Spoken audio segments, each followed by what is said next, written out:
Today's story isn't just a tale. It's a wound carved deep in the heart of a lonely soul.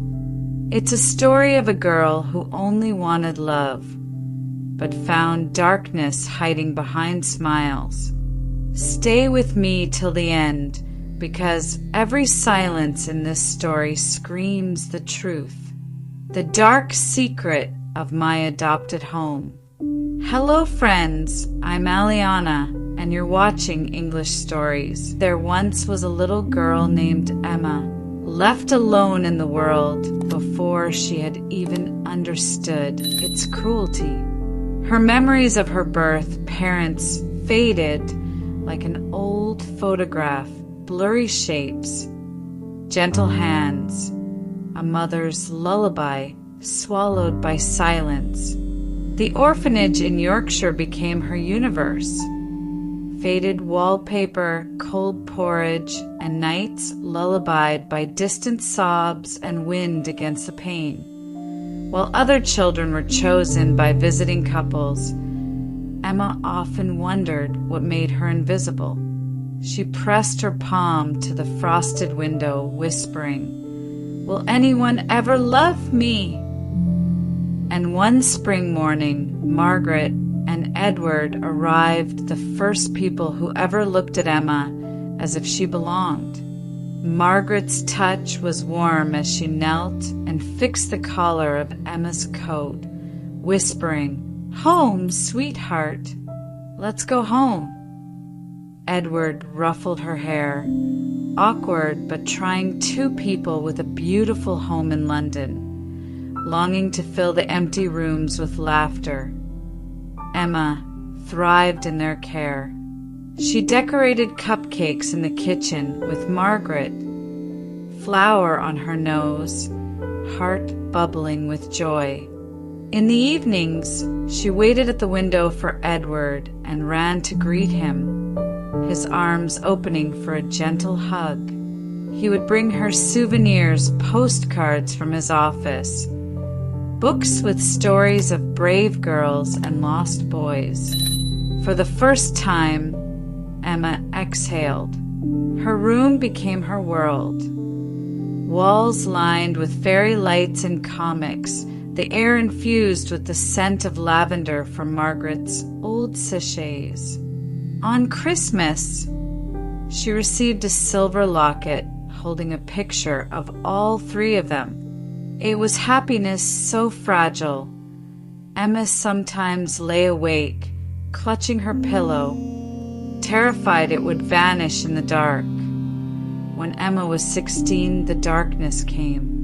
Margaret collapsed in the garden one afternoon. Roses scattered from her basket.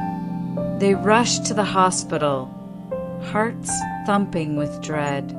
A diagnosis: cancer, vicious and fast. Every day after school, Emma sat by Margaret's side. They watched the sky together. "Promise me," Margaret whispered one evening. "Promise me you'll find your happiness, no matter how dark things seem." Emma promised, her throat tight. On a rainy evening, Margaret left the world, her hand cold, the locket pressed into Emma's palm. The world turned hollow. After the funeral, the house changed. Shadows stretched across rooms that once glowed with warmth. Edward wandered lost, his grief sharp and unpredictable. Emma tried to comfort him, but the man who had once been gentle now flinched from her kindness, drowning his sorrow in whiskey and sleepless nights. Nagging worry turned to fear when Edward's moods darkened. He yelled over small things, a burnt toast, a misplaced shoe. One night he stumbled into Emma's room, reeking of alcohol, and sat too close on her bed. His hand brushed her cheek, not fatherly, not safe. Emma froze, unable to breathe, her mind splintering. but she said nothing, convincing herself it was just grief. It wasn't. Nights became her prison. The more she avoided Edward, the more he sought her, barging into her space, whispering her name in the dark, trying to touch her hair, her shoulder. Emma pressed against her door, heart pounding, as footsteps echoed in the corridor. She started locking her door, sleeping with a kitchen knife under her pillow. She hid bruises under her sleeves, secrets behind her eyes. At school, she became a ghost, quiet, pale, her smile faded. No one questioned. No one asked at Emma's only refuge was the cemetery, where Margaret rested beneath a willow. She sneaked out at dusk, kneeling by the gravestone to bury her letters. "Why did you leave me, Mum? He isn't the same. I can't breathe. I'm scared." On her 17th birthday, Edward grew worse. He smashed plates, tore her drawings, called her names that stung in her soul. When she fought back, he threatened, "No one will believe an orphan against her own father." Emma lost hope. The world outside seemed as far away as the family she barely remembered. One stormy night, everything changed. The rain battered the old rooftop. Thunder rattled the glass. Edward forced her door, wild with drink and rage. Emma begged and tried to push him away, but then her mother's locket glinted in the dim light, cold and sharp against her skin. With trembling hands, Emma grabbed the knife beneath her pillow, desperation turning into something deadly. She lashed out once, then again, until Edward fell, his eyes wide with shock that quickly faded to nothing. Blood mixed with the rainwater that seeped across the floor.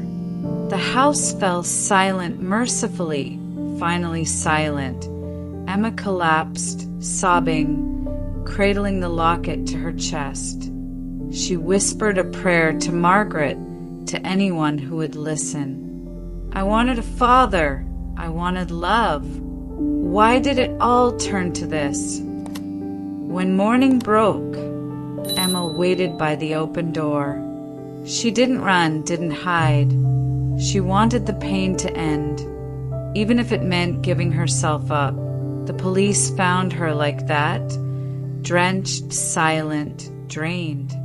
In custody, she barely spoke except for one thing. "I just wanted to go home." Years later, the case haunted the town. Some called her a murderer, others a victim of unspeakable betrayal, a testament to the wounds hidden behind polite, closed doors. Emma's story became a whispered legend in the orphanage, hope for some, warning for others, a reminder that sometimes the only way to escape darkness is to become a storm. Not every story is about happy endings. Sometimes the heart breaks in ways the world can't see, and sometimes surviving is the bravest thing of all. Thank you for listening to English Stories. I'm Aliana. Subscribe, share, and help these voices echo far beyond the silence.